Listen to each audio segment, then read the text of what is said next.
Members of the Nigeria Labour Congress NLC on Wednesday converged on the NLC Secretariat, Labour House Abuja, to begin a nationwide protest against rising insecurity and worsening economic conditions in the country.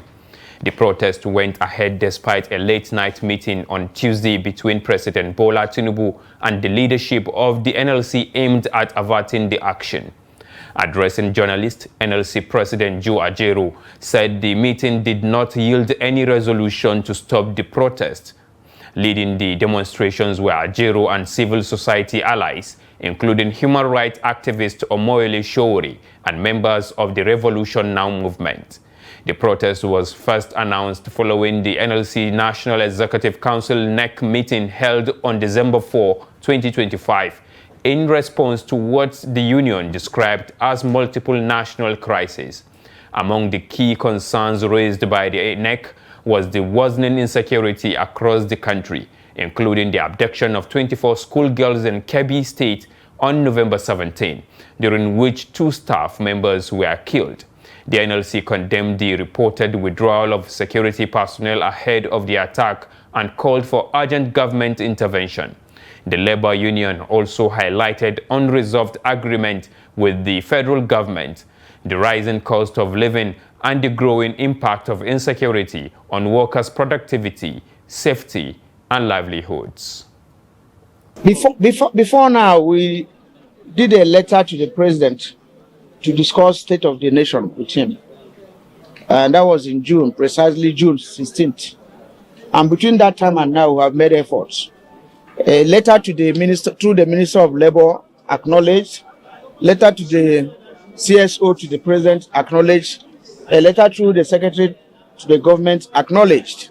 And between June and now, some of them acknowledged on the 17th, exactly 6 months today. Between that time and now, none of them communicated to the president.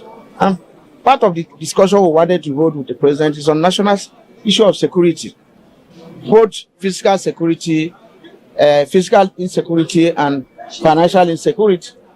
So it took this issue of action, which was basically to protest and to list to them the level of physical and financial insecurity that the workers are passing through. That yesterday, I think through the governors forum, or through the progressive governors, we were able to secure a meeting with the president. And we listed all these issues, including the issue of crisis in the academic tertiary institutions. And we were clear with him, of course he agreed, that there should be a negotiating machinery in the academic, in the tertiary institutions. It's an unprecedented level of insecurity. And it's insecurity that is driven by incompetence, insecurity that is driven by corruption, insecurity that is driven by lack of awareness of what constitutes security by the leaders of Nigeria.